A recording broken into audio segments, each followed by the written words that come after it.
एक समय की बात है। एक गांव में एक किसान रहता था। उस किसान को जानवर पालने का बहुत शौक था। उसके पास पहले से ही बहुत सारी गाय थी, जिनका दूध बेचकर वह अपना घर चलाया करता था।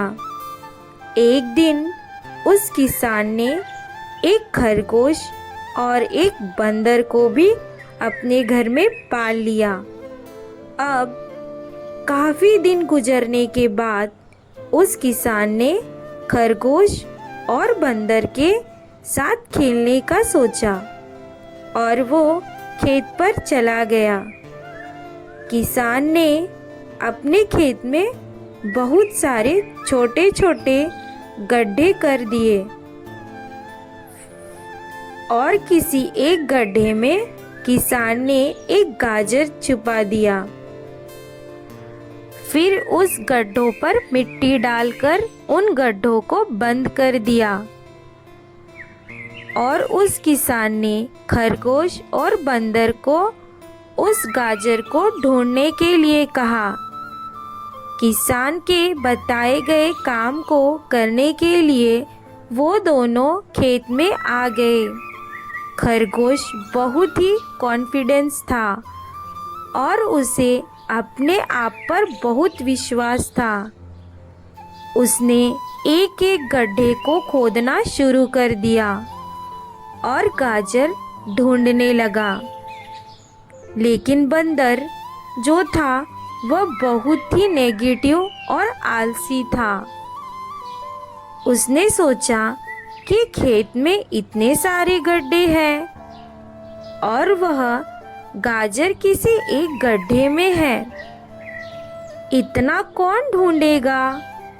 वह बंदर यह सोचकर एक गड्ढे के ऊपर जाकर सो गया। उधर खरगोश अपनी पूरी मेहनत से गाजर ढूंढ रहा था। एक एक करके खरगोश ने सारे गड्ढे देख लिए, लेकिन गाजर नहीं मिला। सिर्फ एक गड्ढा बाकी रह गया था, जिसके ऊपर बंदर सो रहा था। अब खरगोश बंदर के पास जाता है और उसे उठने के लिए कहता है। जैसे ही बंदर उस गड्ढे पर से उठता है, खरगोश गड्ढा खोदकर गाजर बाहर निकाल लेता है। वो बहुत खुश होता है और अपने मालिक को ले जाकर गाजर दे देता है। मालिक खरगोश की मेहनत पर उसे शाबाशी देता है। बंदर यह देखकर हैरान हो जाता है कि जिस गड्ढे के ऊपर वह इतनी देर से सो रहा था, गाजर उसी के अंदर था।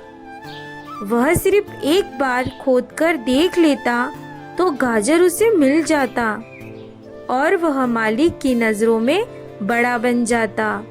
यही सोचकर वह अपने किए पर पछताने लगा। दोस्तों, इस कहानी से हमें 3 बहुत बड़ी सीख मिलती है। पहले यह कि हमें कभी भी अपने काम के प्रति नेगेटिव नहीं सोचनी चाहिए। दूसरी, कभी भी कोशिश करना चाहिए। तीसरी सीख हमें इस कहानी से यह मिलती है कि हमें जल्दी हार नहीं माननी चाहिए।